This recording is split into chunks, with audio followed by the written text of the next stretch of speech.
Bonsoir à tous, madame, monsieur, c'est Equinox Soir, votre émission de débat entre 19h et 21h. 3 ans après le déclenchement des hostilités entre les forces de défense et de sécurité et les bandes des armées dans le nord-ouest et le sud-ouest, le pouvoir et une délégation des leaders séparatistes conduite par Sisikou Ayuk Tabé ont engagé des contacts dans l'optique de préparer le terrain à de futures négociations devant conduire à un cessez-le-feu. Dans un conflit qui a vu l'incarcération des leaders du consortium de la société civile anglophone en janvier 2017 et celle de la République imaginaire de l'Amazonie en janvier 2018, de nombreux groupes armés ont malheureusement vu le jour dans la zone conflictogène. Quelques jours seulement après l'annonce du rapprochement entre le pouvoir et Sisikou Ayuk Tabé et compagnie, c'est dans son propre camp qu'ont été entendus les premiers sons de cloche discordants, lui refusant toute qualité d'interlocuteur devant avec le gouvernement pour ce dialogue. À cela se greffent toutes les autres milices qui sévissent dans les forêts du nord-ouest et du sud-ouest, rendant ainsi complexe la volonté de ces deux parties à cheminer vers un cessez-le-feu. Madame, monsieur, tout à l'heure à 20h, c'est la grande édition d'informations présentée par Cédric Noufelet. Tout de suite après, ce sera le débrief du journal et tout de suite, le fait du jour.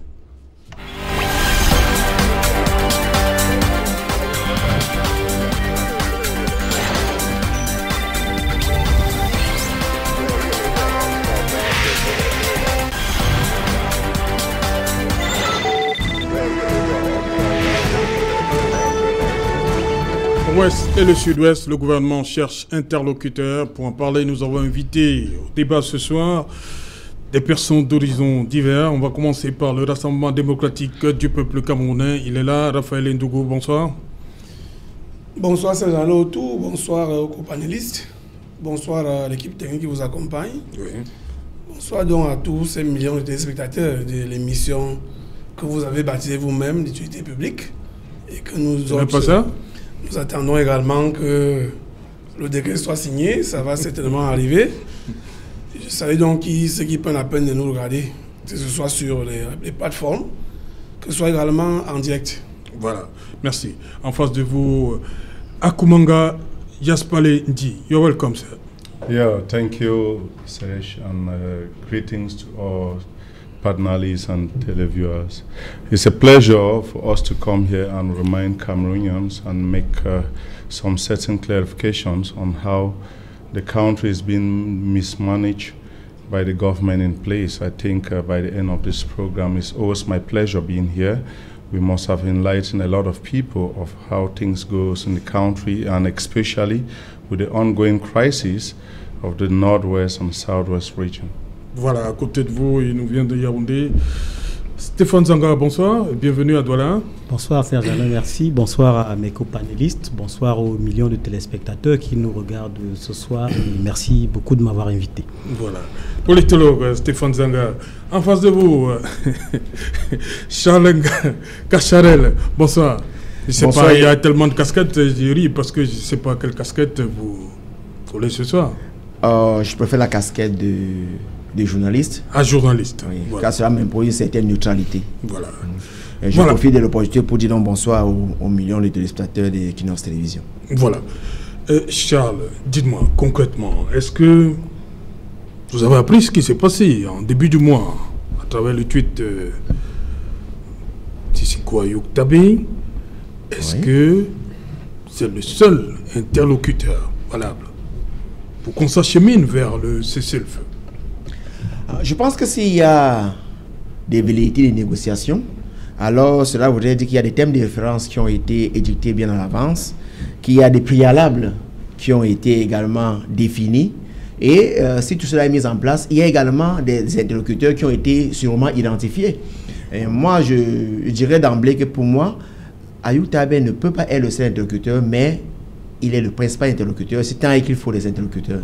Maintenant, avant d'en arriver là, il faut qu'on analyse. Vous mettez quoi dans le principal? Parce que, comme je l'ai dit dans mon propos introductif, dans son propre camp, on a vu la sortie d'Emmanuel Sacco.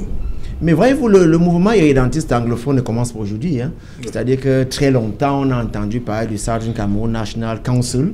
Moi, de mémoire des journalistes, j'ai produit beaucoup d'articles sur ce terrain-là. J'ai souvent fait au déplacement. Et tous les 1er octobre, ces gens-là déclaraient leur indépendance. Et on s'en souvient qu'en 1999, ils avaient même pris d'assaut la radio Boya, CRTV Boya. Ils avaient déclaré l'indépendance du Southern Cameroun.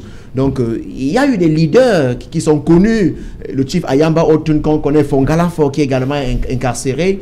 Alobede, qui était moi président. Je crois qu'il y a eu des leaders qui ont été reconnus comme tels. Mais depuis très longtemps, assez souvent, ils étaient interpellés, gardés à vue.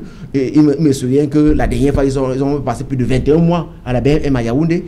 Donc, ce mouvement a toujours existé. Mais aujourd'hui, on a envie de croire qu'il a une face visible, ouvertement reconnue par le pouvoir en place, notamment avec le groupe dirigé par Ayoub Tabé. Donc, de tout ce qui se trame, on a envie de croire qu'il y a quelqu'un qui a été identifié par les pouvoirs publics comme étant le principal animateur de ce mouvement-là, et qui est connu, et qui est également reconnu par beaucoup de Camerounais. Mais malheureusement, comme je dis, il est le principal. Malheureusement, il y a beaucoup d'autres groupes qui sont créés, qui ne sont pas forcément sous son contrôle, et qui revendiquent également le droit à la parole. Donc, il y a un principal interlocuteur, mais j'ai envie de croire qu'il faudra s'associer d'autres personnes. Mais avant tout, il faut analyser le rapport de force. Est-ce qu'aujourd'hui, on peut vraiment parler des négociations? Est-ce qu'aujourd'hui, on peut parler des interlocuteurs si tel est que le rapport de force sur le terrain est à la faveur d'un camp?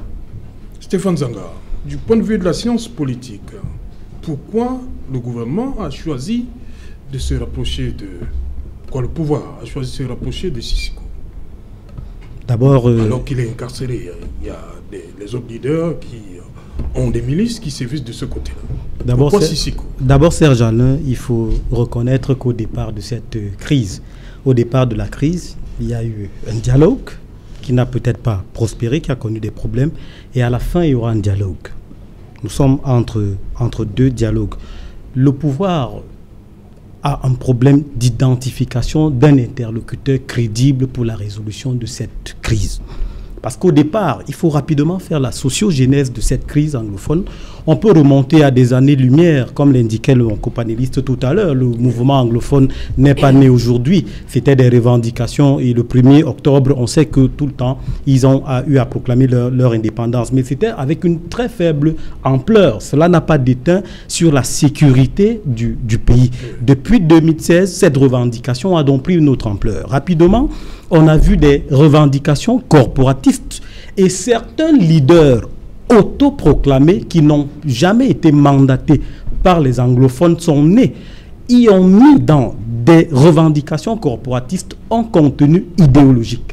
Il y a donc eu une mutation de crise. Au départ, c'est une crise.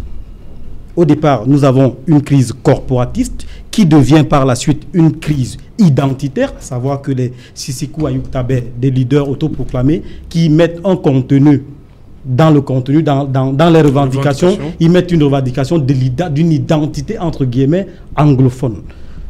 Ensuite, nous mutons vers une crise politique. On est sur le débat aujourd'hui entre certains leaders politiques anglophones. Et bien sûr, un rôle prépondérant qu'un parti qui est ayant pour fief le Nord et le Sud-Ouest, le SDF également, est rentré et a joué un rôle prépondérant.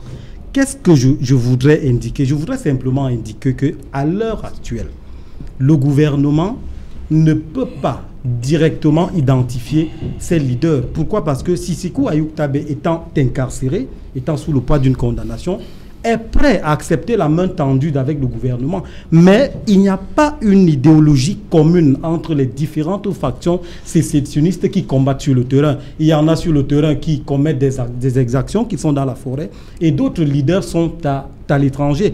Comment arrêter une position commune? Je pense que pour un départ, les fils et filles des régions du Nord et du Sud-Ouest du Cameroun doivent s'asseoir pour arrêter une position commune. Arrêter une idéologie, une position commune et aller... Vous faites ressortir l'idée du cardinal Toumi et quelques hommes d'église du Nord-Ouest et du Sud-Ouest. Le cardinal Toumi comme fils du Nozo, pas comme prélat, parce que vous savez, l'église comme interlocuteur dans cette crise, l'église, entre guillemets, avec tout le respect que j'ai pour l'église, est un peu politisée. Le cardinal avec une autre casquette. Oui. L'initiative... On va donc dire Christian Toumi. Christian Toumi, pas le cardinal Christian Toumi, mais monsieur Christian Toumi. l'idée a été très bonne. D'abord, une position commune et maintenant identifier un interlocuteur qui ira discuter avec le gouvernement. À l'heure actuelle, Serge Alonto, avec le niveau d'exaction qu'il y a sur le terrain, les affrontements qui ont cours, on ne peut pas véritablement parler d'un dialogue au point d'identifier de quelconques interlocuteurs. Vous avez... Qu'est-ce qu'on fait alors? Les gens continuent de mourir là-bas. Qu'est-ce qu'on fait? Les gens continuent de mourir, mais je pense que à l'intérieur, du côté des sécessionnistes, il faut également être prêt à aller à la négociation et à la discussion avec le président. Les leaders qui sont en liberté estiment que Sisikou Ayoub Tabé, qui, je le rappelle, je réitère, n'est pas un leader mandaté par la communauté anglophone dont il est censé défendre les intérêts. C'est des leaders qui ont capté la crise en 2016 quand le désordre et le chaos s'est installé. Plusieurs leaders sont nés. Au nom de quoi ceux qui sont à l'étranger interviennent? Pourquoi deviennent-ils des acteurs crédibles? Il faut directement comprendre que la situation, on doit d'abord arriver à un cessez-le-feu. Le cessez-le-feu passe d'abord et surtout par une position commune arrêtée par ceux qui portent, entre guillemets, la cause anglophone. À savoir, position commune entre tous les leaders. Deuxième, maintenant, l'identification par les anglophones d'un interlocuteur crédible qui va vers le gouvernement. À l'heure actuelle, vous avez vu, les positions sont tranchées. Les anglophones, entre guillemets, parlent de sécession. Certains parlent de la sécession, divorce total avec l'État du Cameroun. Le Cameroun est dans une ligne, l'État est dans la ligne d'une forme d'État qui est l'État unitaire décentralisé. C'est dans ce cadre que l'État négocie. Il y a eu le grand dialogue national, l'État lâche du lest et parle d'un statut spécial pour les régions du nord et du sud-ouest. Le contenu du statut spécial peut être discutable. Ce n'est peut-être pas l'objet de l'émission de cet après-midi. De ce soir, on reviendra peut-être là-dessus. Mais l'État a une volonté d'ouvrir la négociation. Les sécessionnistes également doivent démontrer une volonté à pouvoir négocier et à ramener la paix. Parce que la paix ne reviendra pas lorsque les deux camps campent chacun dans sa position. Okay. Donc les sécessionnistes doivent envisager, par exemple, la fédération comme forme de l'État, ou la confédération. Ils doivent pouvoir, parce que dans une négociation, il faut faire des concessions. L'État central de Yaoundé était purement jacobin, n'a pas mis véritablement de contenu dans le processus de décentralisation. Il faut voir la lenteur avec laquelle le processus a été conduit. Il y a eu la crise, il y a eu la manifestation de certains mécontentements, ce qui est légitime. Maintenant, l'État avance vers des concessions. Les sécessionnistes également doivent démontrer une volonté aller vers le cessez-le-feu. Parce qu'il faut le rappeler, Serge Alain, je ne vais pas monopoliser la parole, ce ne sont ni les leaders anglophones, encore moins l'élite anglophone, ou alors l'État central à Yaoundé qui souffre de cette crise. C'est le pauvre villageois qui a quitté son village depuis 2016. Ce sont les enfants du nord et du sud-ouest qui ne vont plus à l'école. C'est des personnes qui ne peuvent pas être enterrées chez elles, qui sont totalement déconnectés de leur culture. Je pense que les leaders, lorsqu'ils vont à une négociation, doivent tenir compte de cet ensemble de paramètres. Parce que les blocages dans les nord des régions du Nozo, avec les villes mortes, ça ne paralyse pas tout le pays. Les 8 régions fonctionnent. Ce sont les enfants du sud-ouest qu'on empêche d'aller et venir.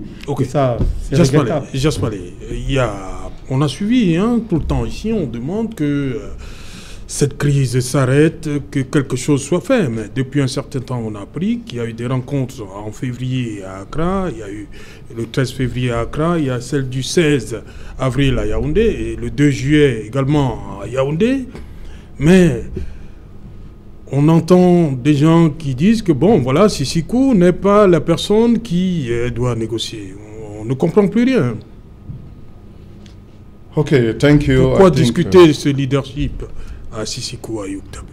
Yeah, I think the reasons why we will be talking of Siseko not being the leader of the secessionists or the act that is being carried out is because we want to pass behind that and divide, make people not to see the reasons where they are heading to, without even taking side.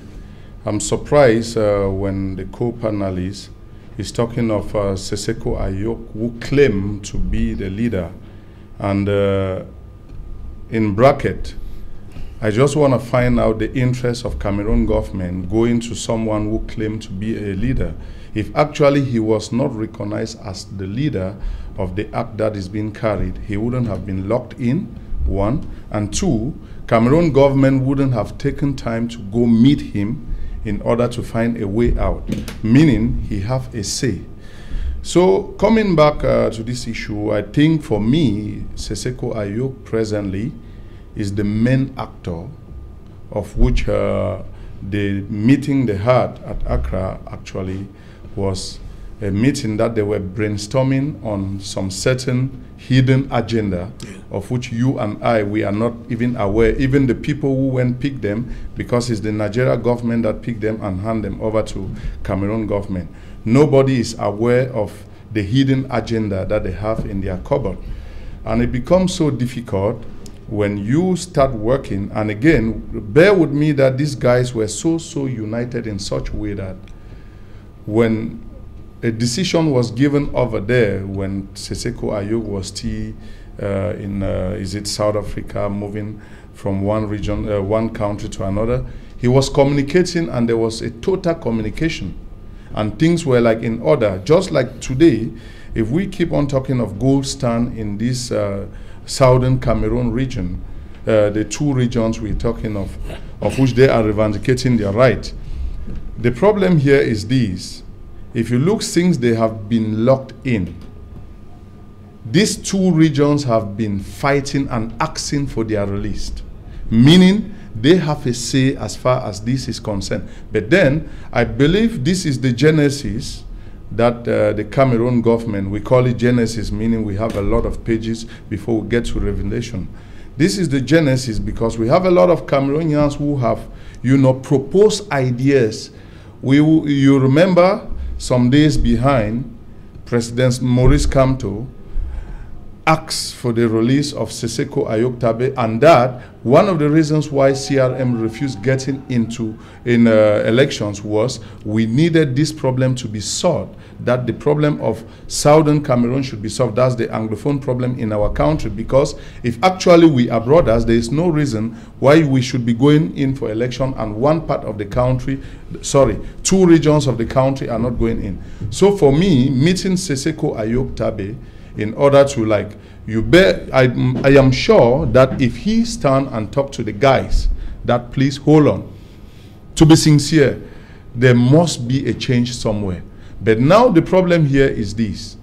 He also have his points that he have given the government to follow in order to d'arriver là, mais comment comprendre que dans le propre camp, Emmanuel, vous êtes au courant de la sortie d'Emmanuel Sako? Yes. Oui, comment comprendre ça par rapport à Seseko Ayok?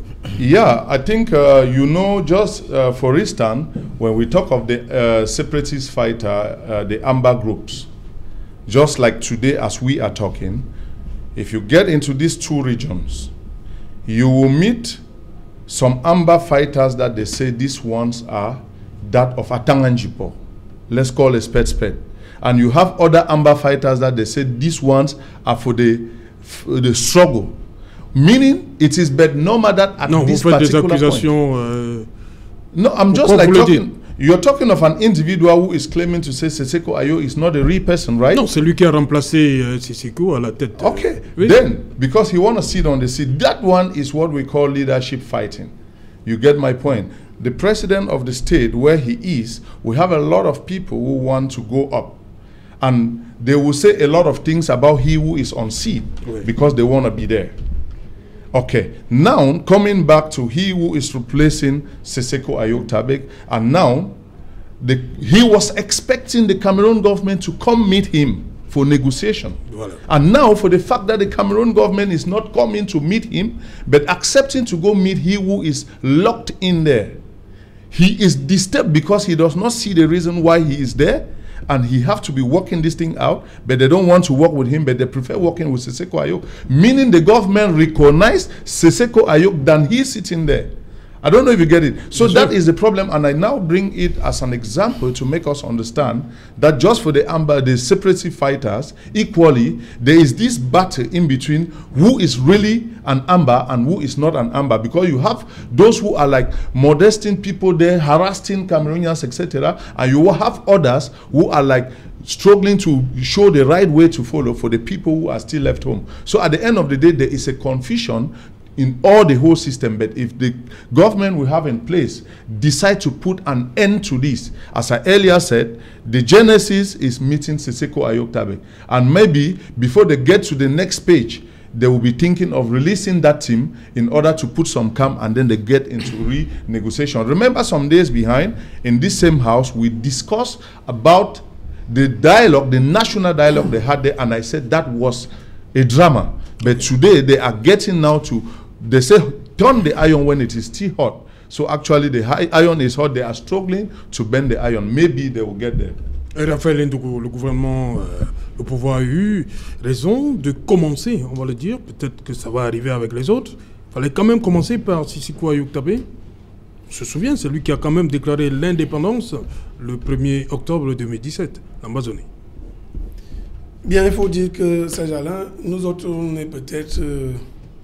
on a souvent pris la peine de dire ici que si quelqu'un avait la possibilité d'éviter que nos frères et sœurs non seulement se déplacent et qu'ils souffrent dans leur chair depuis 4 ans, que cette personne soulève le doigt pour que le cessez-le-feu soit véritablement effectif.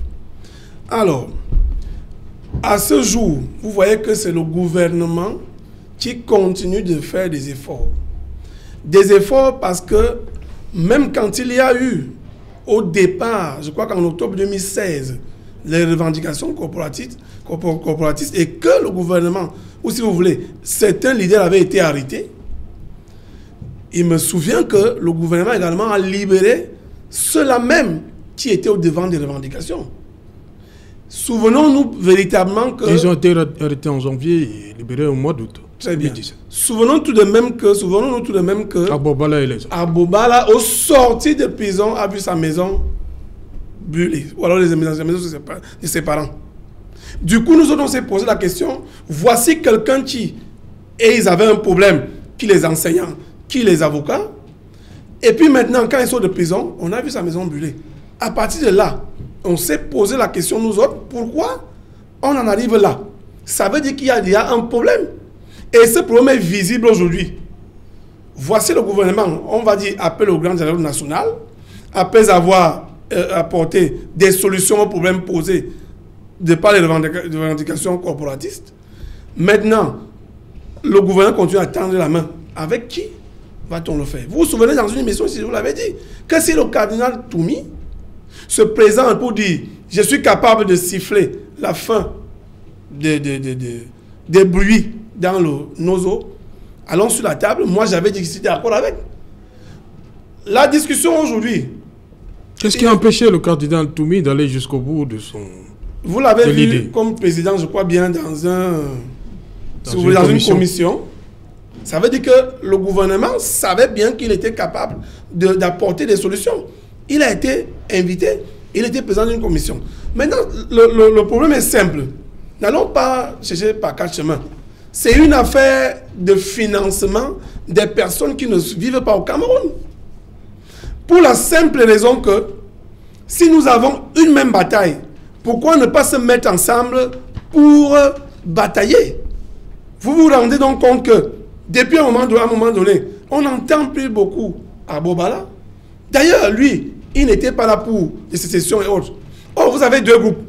Un premier groupe. On va vous faire le reproche que, bon, il n'était pas là pour la sécession. Mais ça n'a pas empêché qu'on l'envoie en prison. Oui, parce que de toutes les façons, il y a des réglementations en la matière. Quand on veut, du moins quand on veut revendiquer, on ne va pas revendiquer en cassant, en brûlant les commissariats. C'est-à-dire que, Bobala a cassé? Du moins pas lui en tant qu'individu, mais cette revendication-là a fait en sorte qu'on a vu les commissariats voler en fumée. Donc les édifices publics sont bien évidemment, ça appartient à tout le monde. Si vous brûlez un commissariat, ça veut dire que si vous êtes agressé un de ces 4 matins, qui va vous voler au secours? J'étais en train de vouloir vous dire que Il y a deux groupes. Vous parlez de financement, ceux qui financent. C'est justement. Il y a deux groupes. Oui, est-ce qu'il ne faut donc pas... Il y en a qui sont pour discuter avec la sécession. Il y a d'autres qui parlent au moins du fédéralisme. Vous croyez que vous devez être diplômé de Polytechnique ou de je ne sais pas quelle grande école pour comprendre qu'il y a un problème? Il y a un problème puisque vous voyez la division. Cette division-là est née de quoi? Qui finance les groupes armés? Ce n'est pas vous et moi. C'est tout simplement les gens qui sont à l'extérieur, qui pensent que peut-être, si ces gens-là venaient à la remporter, cette fameuse guerre, ils vont certainement exploiter le sous-sol. Donc, aujourd'hui, je voudrais bien, tout à l'heure on a évoqué le nom de Christian Toumi, qu'il soit son éminence ou bien Christian Toumi, nous espérons bien. Parce que de toutes les façons, il n'y a personne qui peut être content de ce qui se passe depuis 4 ans. Si on est sérieux, on ne peut pas être content de voir la surpopulation qui est aujourd'hui dans les grandes villes. C'est du fait, par exemple ici à Douala, c'est du fait qu'il y a eu des déplacés. Et ces groupes armés, comment est-ce que les groupes armés ont-ils fait pour continuer à avoir les armes jusqu'à aujourd'hui? Donc, le gouvernement, lui, il ne peut pas accepter que ses enfants continuent de mourir. On a bien envie de rentrer en arrière pour dire, est-ce que ça va ressembler à la guerre autrefois, à la revendication d'indépendance autrefois, ou ceux qui revendiquent la sécession, ou bien ceux qui disent qu'ils veulent la sécession, ceux qui n'en veulent pas deviennent les ennemis. Vous avez vu qu'ils ont tué quelqu'un qui n'était pas Camerounais. Ce sont les Camerounais que nous avons perdus. Donc il est temps. Si c'est Ayouk, puisque beaucoup ont dit dans les débats, c'est pour ça qu'il faut qu'on fasse attention quand on fait les débats. Beaucoup ont dit que tant qu'à je suis sûr Ayouk travaillait en prison, il n'y aura pas de cessez-le-feu. Beaucoup l'ont dit sur des plateaux de télévision et radio. Ça veut donc dire que le gouvernement qui prend tout cela en compte, analyse et dit, bon, d'accord, si c'est Ayouk qui est la personne indiquée, nous pouvons donc prendre des dispositions pour discuter avec lui. Surtout s'il est capable de siffler la fin de la guerre pour qu'on passe sur la table de négociation. Beaucoup vous ont dit qu'il fallait qu'on aille à l'extérieur pour aller parler de ça. Beaucoup vous ont dit qu'ils voulaient un expatrié comme quelqu'un qui vient là, qui est indépendant, c'est pas trop. Et il y a eu des propositions dans ce sens. Mais ceux-là même qui avaient dit hier que Ayouk était la personne indiquée et que d'autres sorties que nous avons maintenant aujourd'hui, on vous dit carrément que ce n'est pas lui le porte-parole. Qui est le porte-parole?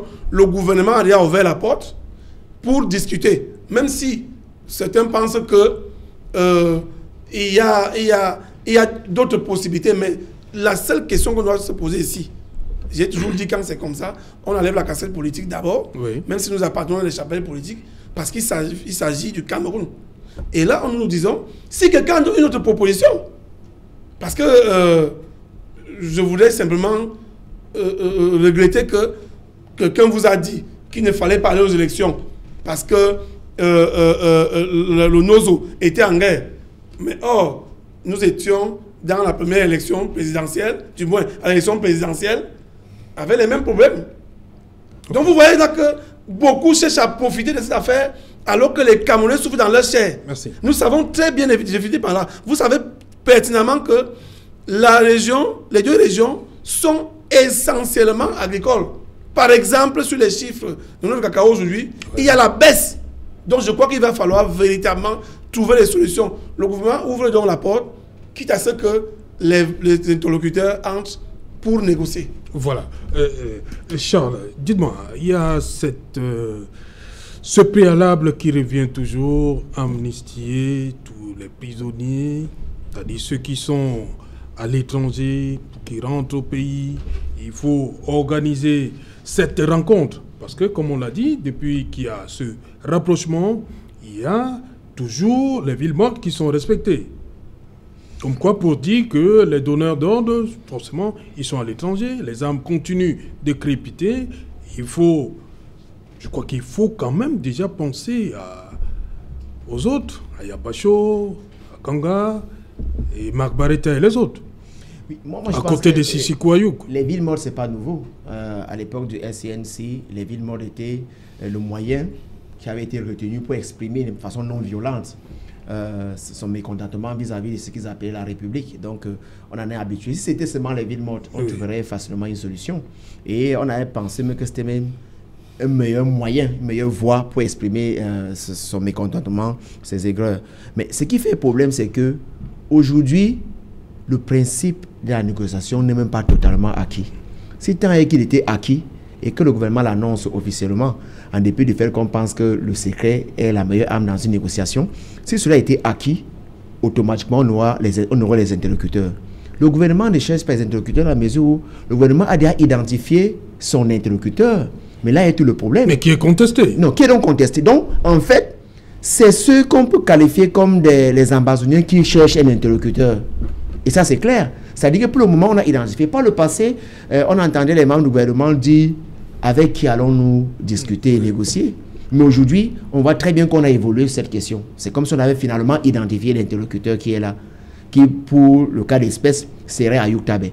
Maintenant, dans le camp d'Ayoub Tabé, qui ne reconnaissent pas cet interlocuteur-là, c'est donc eux qui cherchent le véritable interlocuteur, ce n'est pas le camp du gouvernement. On peut donc comprendre que, en dépit de cela, aucun autre leader dans ce camp-là ne se revendique interlocuteur. Si ça avait été le cas, aucun on l'aurait donc identifié pour dire qu'en voilà un qui se pose comme interlocuteur. On a des Camerounais qui, pour des raisons assez souvent cachées, proposent des interlocuteurs. Il y a des gens qui parlent à la place d'autres personnes. C'est nous qui disons que tel peut être interlocuteur. C'est Emmanuel Sako, ce Mabareta. On n'a pas entendu, dire je vais être interlocuteur ou c'est moi l'interlocuteur. Mais vous entendez qu'ils disent tel ne peut pas parler en lieu et place, peut-être au nom de l'Amazonie. Mais il n'y a pas de gens qui se revendiquent véritablement interlocuteurs. Là est tout le problème. Pourquoi? Moi je pense parce que le principe de la négociation n'est pas encore totalement acquis. Si ce principe est acquis avec les préalables, les thèmes de référence, vous n'avez pas des préalables ici. Effectivement, il faut des préalables. Mais si cela n'est pas acquis, si les préalables sont acquis, sont totalement acquis, alors oui, sûrement peut-être qu'on pourrait libérer des gens, on pourrait faire des concessions, libérer ceux qui sont en prison. Mais si ce n'est pas le cas, alors on va passer à la négociation. Donc pour le moment, nous disons encore, si tant qu'il y a négociation, mais on sent quand même qu'il y a une évolution dans la posture gouvernementale, mais on ne peut pas en instant dire qu'il y a véritablement des négociations qui sont annoncées et que voici l'interlocuteur qui est, les interlocuteurs sont recherchés. Sinon, on se gargarise à croire que le problème aujourd'hui, c'est les interlocuteurs. Là, on a tout faux. Je crois qu'il y a beaucoup de choses à faire. Il y a encore véritablement anguille sur roche et que les Camerounais cessent chaque fois de proposer des interlocuteurs. Si on sait où les trouver, si c'est Marc Barretta, si c'est Ayabacho, comme vous le dites, oui, mais que cela se prononce donc comme interlocuteur, ce serait même très facile. Facile à la mesure où on peut aussi les appeler tous sur une même table et qu'eux-mêmes se réunissent dans leur camp pour trouver donc celui qui va donc parler en leur lieu et place. On n'en est pas encore là. Donc je crois qu'on est dans une dynamique et tous les Camerounais veulent vraiment la paix. Moi, je vais vous dire une chose, je suis originaire de cette partie du Cameroun. Donc, je suis touché dans ma chair. Les populations du Nord et du Sud-Est veulent vraiment le retour à la paix. Donc, même ceux qui, aujourd'hui, quand on voit le rapport de force sur le terrain, même qui sont encore, on dit, en brousse, et il y en a parmi eux qui veulent également, qui sont plus au retour à la paix. Mais maintenant, il faut des préalables. Donc, il faut donc que le gouvernement annonce de façon officielle qu'elle est dans cette dynamique. On le voit, on sent quand même que les choses ont évolué. Que le gouvernement veut vraiment, c'est annoncé qu'il est, le président de la République a dit qu'il est mangeant de la paix. Cela veut dire qu'il y a quelque chose qui a évolué, mais il faut qu'on fasse un peu plus, qu'on annonce ouvertement qu'on est dans une dynamique de négociation.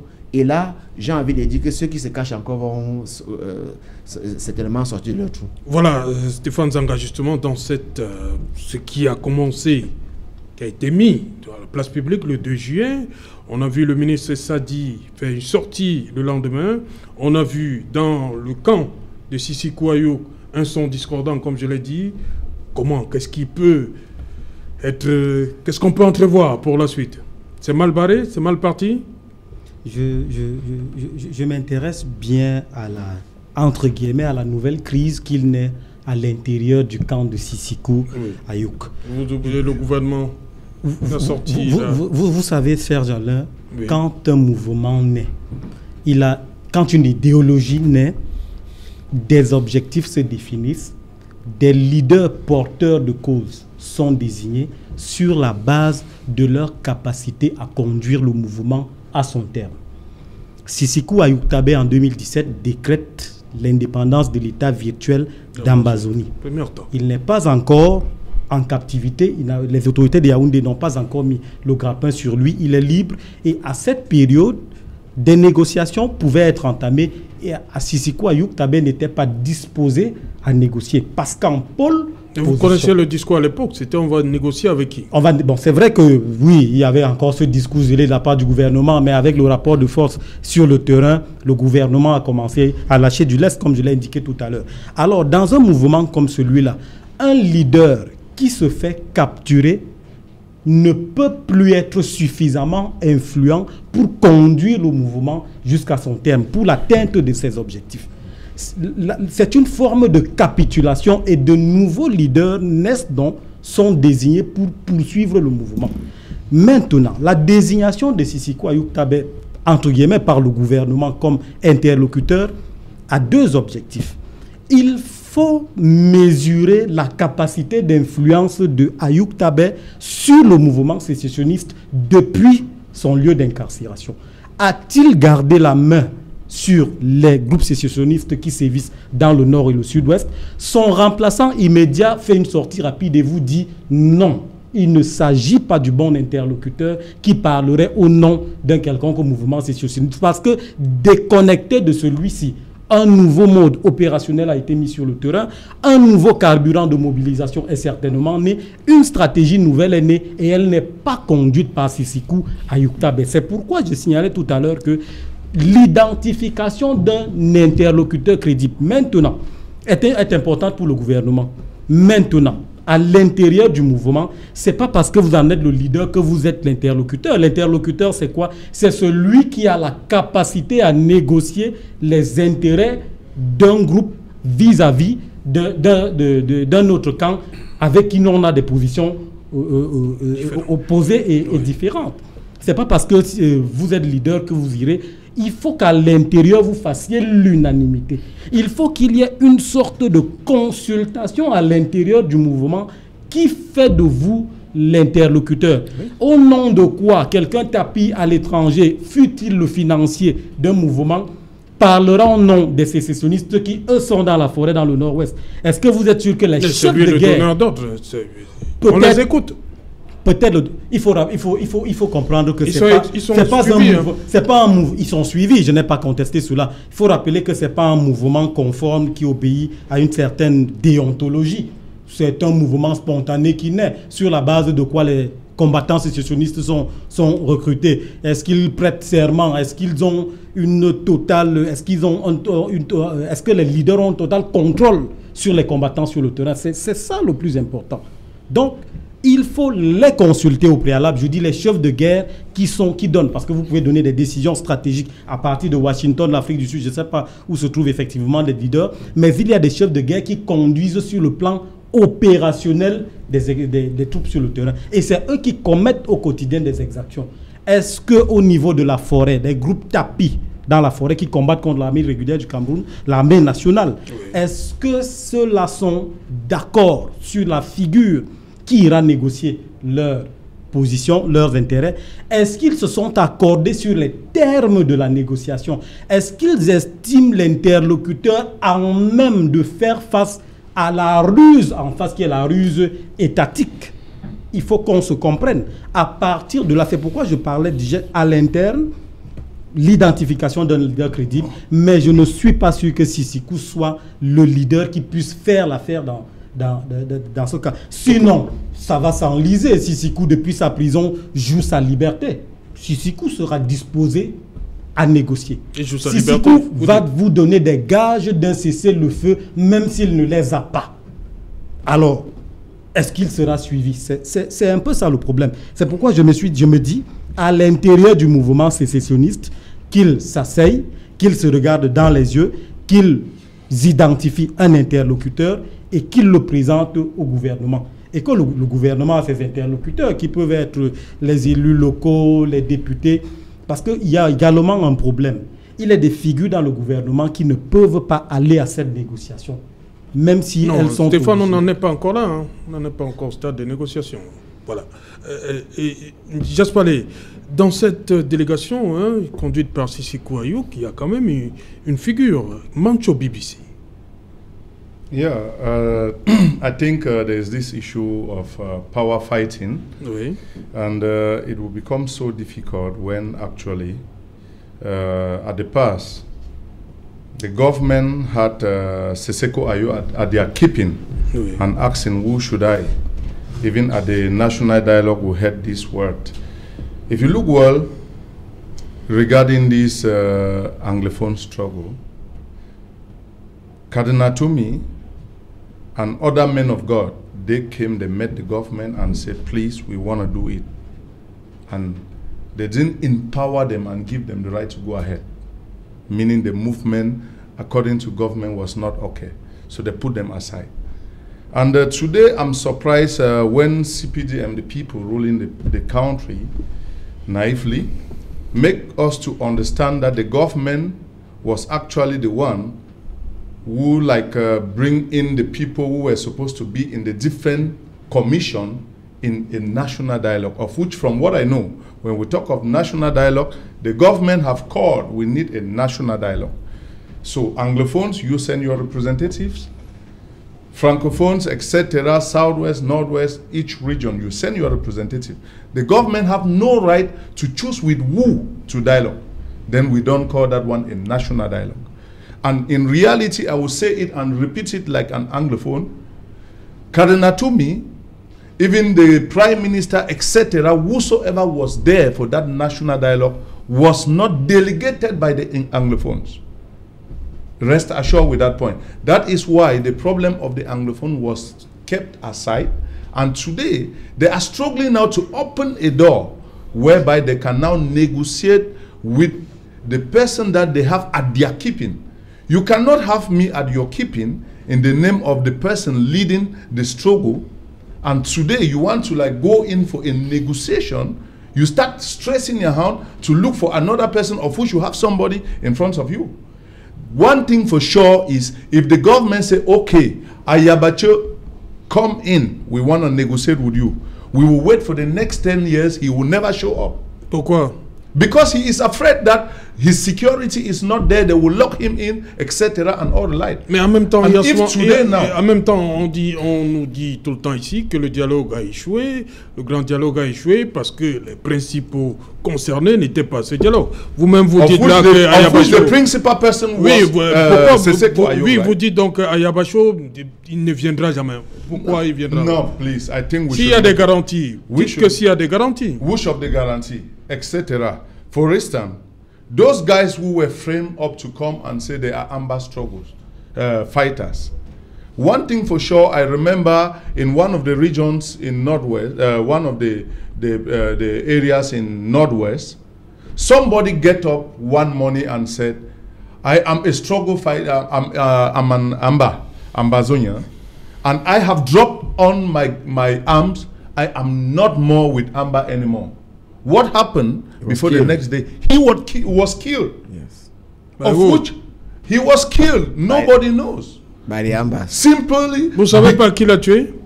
We should say it was the Ambas because he came and make it clear that he's not more with them, right? Okay, where was his security when he decided to leave them?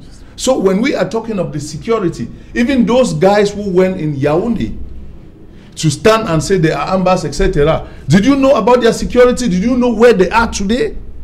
So that is the problem. In reality, you have a lot of them that has been killed and they have traced a lot of them. So today, if Ayabacho who claim or whosoever is saying that Siseko Ayo is not the right person, then if he thinks he is the right person, as he earlier said, present yourself for the dialogue and they will dialogue with you. And then if you cannot present yourself, in reality, Serge, you cannot have somebody at your keeping, knowing very well that that person is the person, you locked the person. What was the motive?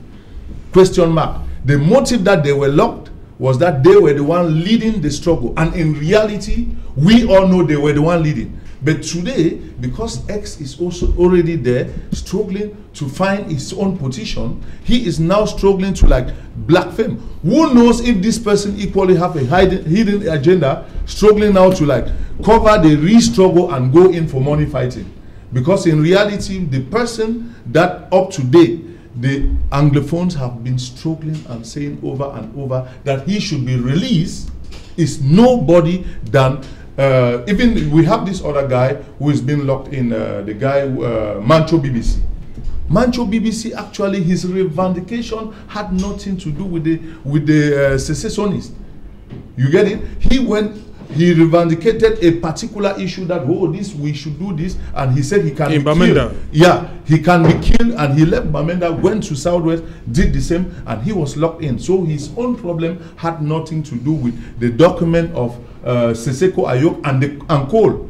It was an office that was talking about the Southern Cameroon issue. I said this is the genesis, and if Cameroon government hold tight and work with him hand in gloves, let us not look at the fact that because he has been locked up, he will accept everything.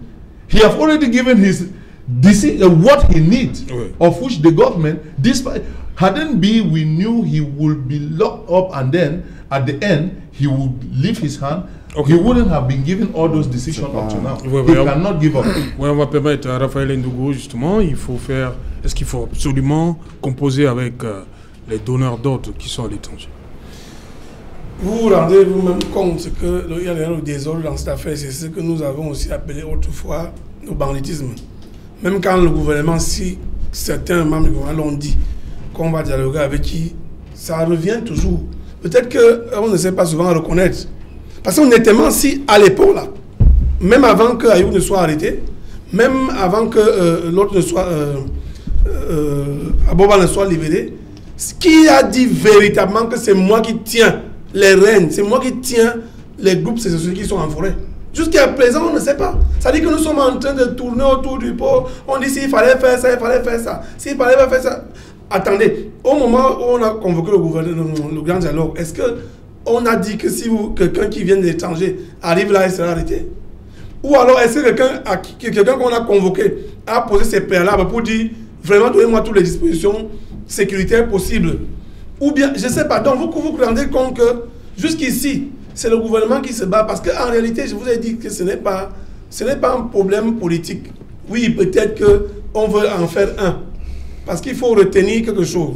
C'est que les revendications qui datent depuis les années 60, la personne la mieux placée qui les maîtrise, c'est le président Biya. Parce que de toutes les façons, il était le témoin. Il sait ce qui s'est dit à Fumban. Et c'est sous son règne que, de toutes les façons, que les choses se gâtent davantage. Les choses ne peuvent pas se gâter dans la mesure où... On le constate. Hein. Les gens qui sont en forêt, actuellement, là, est-ce que quelqu'un a tendu le micro à un militaire, entre guillemets, de la forêt, pour dire telle ou telle chose? Vous vous rendez donc compte que les troupes sont disloquées. La troupe n'a plus de chef. C'est ça qui est dangereux. Parce que si les troupes là avaient un chef, et que le chef s'appelle X... Troupes, hein. Oui, c'est justement, vous voyez dans le désordre. Okay. Et du coup, on se rend compte que ce n'est pas au gouvernement, bien entendu, d'aller chercher qui est leur interlocuteur. Merci, merci. On revient après le journal. Voilà, merci. Parce qu'il est déjà là, Cédric Noufelé. Bonsoir Cédric, au menu ce soir. Bonsoir Serge Alain, bonsoir à vos invités. Ce soir, nous parlerons de la situation sécuritaire dans les régions anglophones, des travailleurs humanitaires, de plus en plus des cibles privilégiées sur le théâtre des affrontements armés entre groupes séparatistes et l'armée camerounaise. Ils menacent de se retirer de l'action humanitaire au regard de cette insécurité grandissante dans le sud-ouest et le nord-ouest. Nous ferons également le point sur les mesures prises par les autorités locales pour faire face à la situation des commerçants qui observent cette journée déclarée ville morte à Buea. Comment réagissent-ils après cette mesure du maire de la ville de Buea qui lui aussi suit les traces de Patrick Ekema en procédant à la pose des scellés sur certaines boutiques et des amendes infligées aux commerçants? Cette démarche est-elle légale? Elle demande des réponses dans le journal de 20h. Nous parlerons également ce soir du calvaire des boursiers camerounais au Maroc. Ils sont confrontés à des arriérés de primes, également chassés des résidences pour loyer impayé. Ils manifestent depuis plusieurs jours devant l'ambassade du Cameroun au Maroc. Quelles sont leurs revendications? Comment réagit le gouvernement? Nous en parlerons dans quelques instants. Et dans l'escale internationale, nous ferons le point sur le remaniement intervenu au Tchad à 9 mois de l'élection présidentielle. Quels sont les enjeux qui sont les nouveaux hommes forts du gouvernement de Idriss Déby Itno au Tchad? On en parle dans quelques instants. C'est Jalin. Voilà, madame, monsieur, c'est dans l'essentiel du 20h de Sédhic Noufelé. Dans un instant, on va se retrouver. Quant à nous, après le 20h le plus attendu de la planète, le 20h de Sédhic Noufelé, pour Equinox Soir, deuxième partie, ce sera le temps du débrief.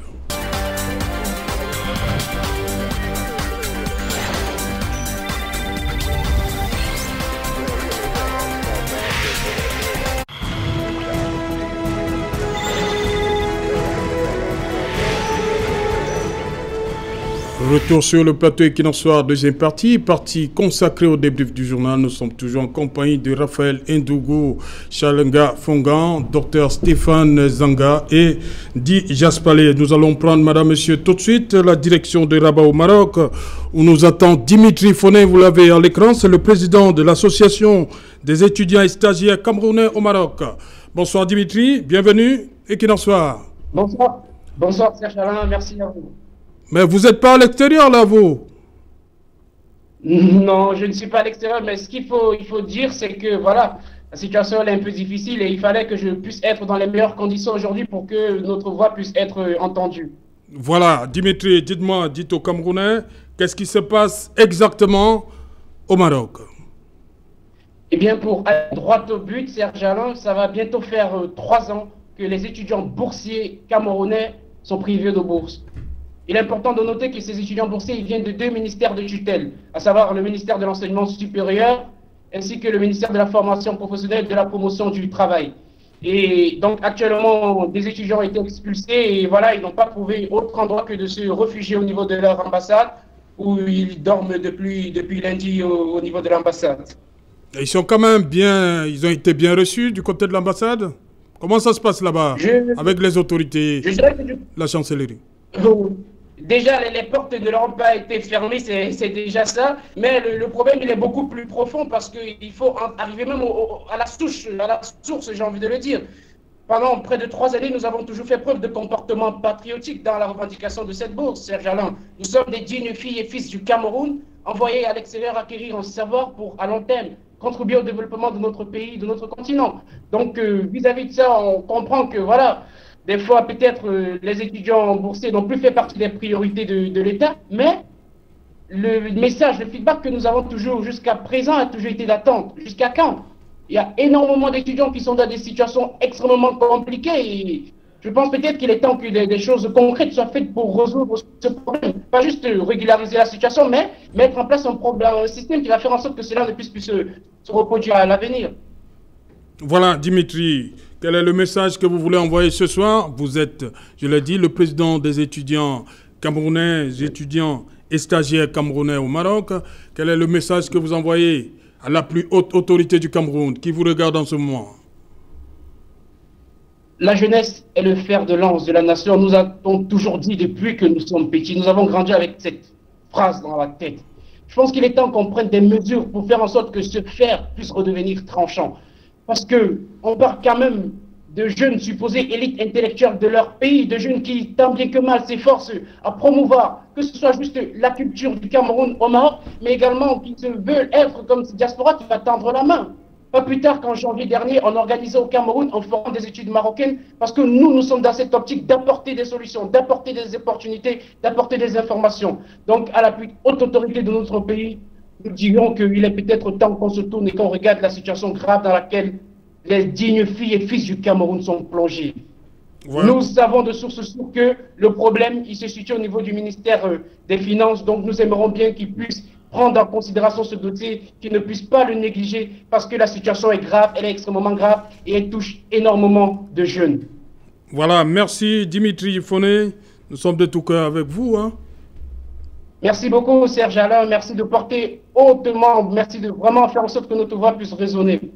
Voilà, merci. C'était Dimitri Foné, président de l'association des étudiants et stagiaires camerounais au Maroc. Une réaction, Stéphane?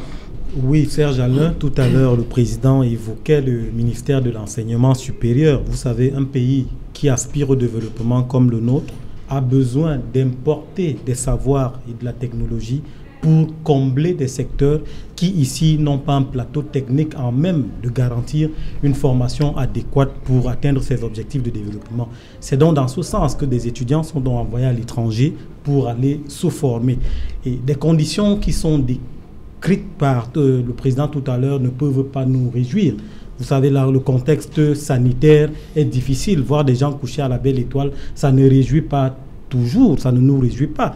Lorsque nous savons que le LMD, qui est la professionnalisation des enseignements, est en vigueur au Cameroun et que cela doit être une priorité. C'est vrai, c'est difficile. Le gouvernement, certainement, évoquera des tensions de trésorerie parce qu'engagé sur plusieurs fronts. Mais je pense que 3 ans, c'est trop. On peut quand même trouver une formule pour que ces étudiants puissent quand même acquérir ces savoirs dans des conditions adéquates. Vous savez que s'ils ne sont pas bien traités là-bas, s'ils dorment à la belle étoile, s'ils ont des pressions permanentes du bailleur, cela va déteindre sur la qualité de leur formation et ce ne seront pas des formations véritablement suivies, elles seront bâclées et c'est l'État qui aura perdu et du temps et de l'argent. Donc je pense qu'il faut une solution à ce problème. Raphaël Ndougo, c'est triste, hein? Je crois que comme le message est passé à travers votre télévision, le président certainement va prendre des dispositions dans ce sens pour venir très rapidement en aide et instruire ces ministres concernés pour régulariser le paiement de leur comment vous appelez ça, de leur somme due. Tout ce qui, ouais. Parce que et puis tels qu'ils sont à la belle étoile là, c'est pas évident parce que quand même nous avons notre ambassade là-bas et ça aussi c'est le rôle de nos ambassadeurs puisqu'ils nous représentent à l'extérieur. Et ils sont à l'ambassade. Ils sont ambassade pour le moment. À la belle étoile alors. Oui. Alors il faut donc, l'ambassadeur peut trouver des solutions et peut d'ailleurs diligenter le dossier. Parce que certainement, ils ne peuvent pas directement avec le chef d'État, mais ils peuvent avec le chef d'État en passant par l'ambassadeur. Donc ça ne peut pas nous donner des galons de voir ça comme ça. Parce que peut-être en dehors de vous, d'autres les ont montrés dans ces situations-là. Donc du coup, ça devient un problème. Je pense que dès demain, les dispositions seront prises pour que la situation soit... vous nous donnez la certitude? Oui, puis de toutes les façons, ce qui se passe souvent, c'est quand il n'y a pas la bonne information, du moins, quand le président n'est pas au courant, mais maintenant, vous avez votre chaîne, il est possible qu'il soit bien au courant aujourd'hui, ou alors demain. Parce que qui vous dit que ces enfants-là, ces jeunes-là n'ont pas écrit, peut-être que ça traîne dans les couloirs. Donc maintenant, la télévision d'utilité publique, si vous voulez votre émission d'utilité publique, va donc y a servi et donc il y a des précurseurs pour que le président soit au courant. Donc, peut-être demain, dès la semaine prochaine, la solution sera prise. J'espère bien que ça sera fait. Jasper Lendi, on va aller tout de suite, on nous reste très peu de temps, on va aller à Limbé. Vous avez vu, le maire, David Mafani Nambangé, comme je l'ai dit à Cédric Noufele, il est sur les traces de Patrick et Kema Issunge. Vous devez ouvrir le lundi. Vous n'ouvrez pas, c'est 25 000 d'amende. Et une fois que vous êtes à la mairie, vous devez signer que dorénavant, vous devez ouvrir tous les lundis. Yeah, I think there's a problem if the present mayor is taking the same steps of his predecessor. Then actually it is very proper and normal for him to have the same result. Meaning anything you do, if you take the same step, the result might be que les résultats sont les mêmes, c'est-à-dire quoi? So I'm struggling to, it is the same issue with Kema Patrick, who was like moving around, arresting people, putting spies in taxis, etc., to like follow up people and then locking their shops, as you earlier said.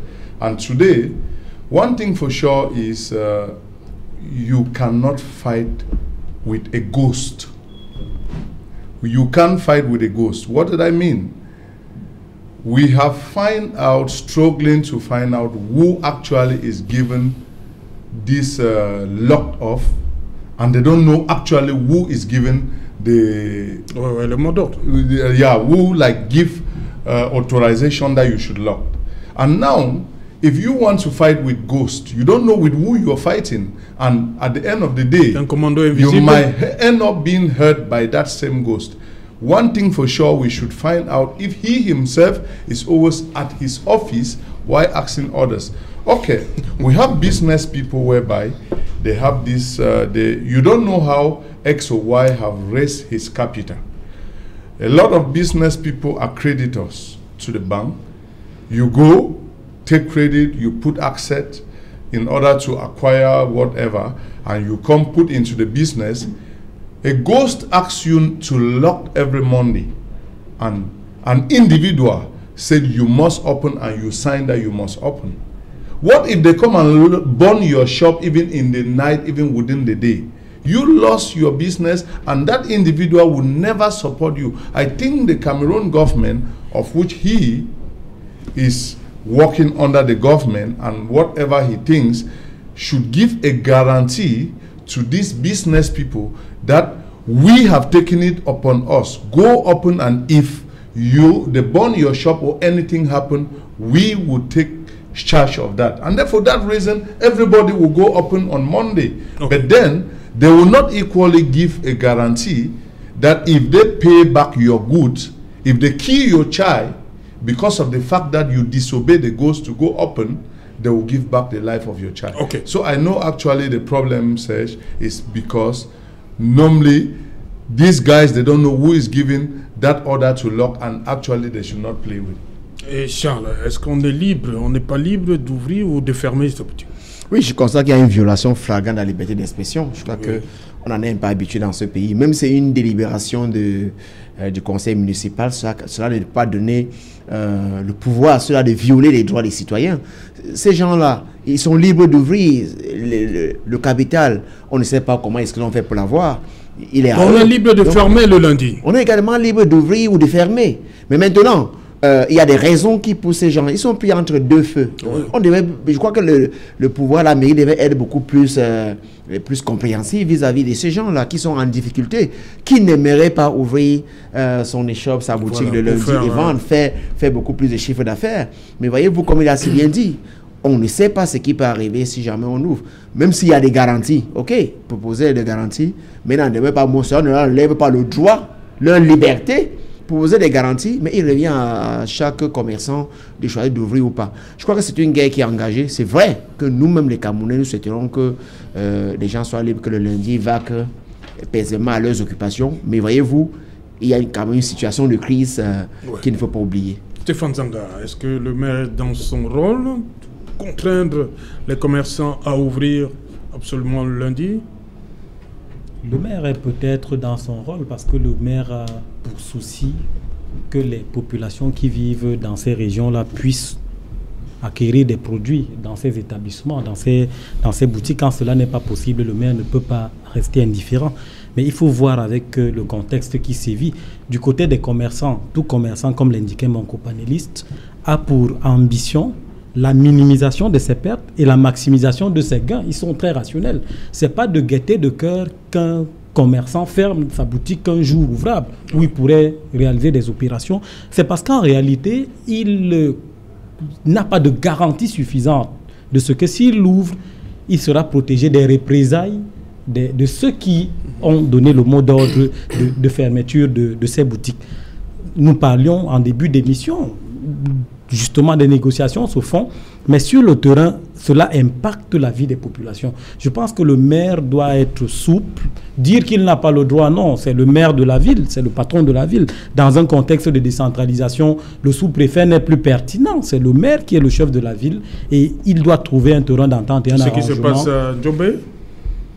En Ndjombe, oui, c'est un autre cas. Ndjombe est un autre cas. C'est le Cameroun, mais à Ndjombe, vous connaissez la situation. Alors. Non, pas du tout. Il n'y a pas plusieurs Cameroun.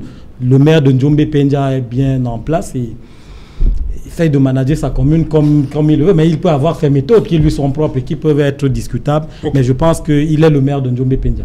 Et justement, les populations, comme a dit Charles, sont prises entre deux feux. Là, c'est pas évident d'être commerçant à Bouya ces jours-ci. Il y a le maire qui dit, bon, si vous avez fermé, vous payez 25 000 francs, et vous avez signé l'engagement sur l'honneur de toujours ouvrir le lundi. De l'autre côté, il y a le ghost, le fantôme, comme a dit Jaspalé, qui vous guette, qui vous attend avec sa bûchette d'allumettes. Oui, comment vous faites? Vous quittez la ville de Bouya le lundi, vous faites comment? Il y a la peur dans le ventre, tout le monde est au courant de ça, c'est-à-dire que c'est comme demander à ceux qui sont déplacés des villages de ce côté-là de repartir obligatoirement sans avoir toutes les précautions de sécurité. Donc, le maire Sauf si le maire va mettre le gendarme ou le policier devant chaque boutique. Parce qu'honnêtement, ce qui se passe, c'est que lorsque ces gens-là essaient d'ouvrir, on voit les règlements de compte qui s'en suivent. Et du coup, le commerçant, bien sûr qu'il a besoin de l'argent, mais il a peur. Il a peur de laisser sa famille. Donc, à ce niveau-là, il faut peut-être que le maire soit souple, comme il a si bien dit, mais également qu'il soit en phase avec les forces de maintien de l'ordre. De telle manière que... La souplesse doit venir d'un seul côté? Je parle d'abord du maire, parce que c'est... Ah, ok, vous allez enchaîner avec l'autre côté. En parlant de ce que vous avez appelé les amendes. Donc le maire se réunit dans les forces de maintien de l'ordre, mais avec les autorités administratives, pourquoi pas, pour essayer de voir dans quelle mesure les commerçants qui vont quand même permettre aux populations d'avoir un bout, que ce soit à manger à la maison, qu'ils soient en sécurité, ça c'est dire ça. Maintenant, on retombe là encore dans la crise anglophone, c'est comme ça, la crise anglo-nozo. Parce qu'anglophone, ma première fille sera appelée comment?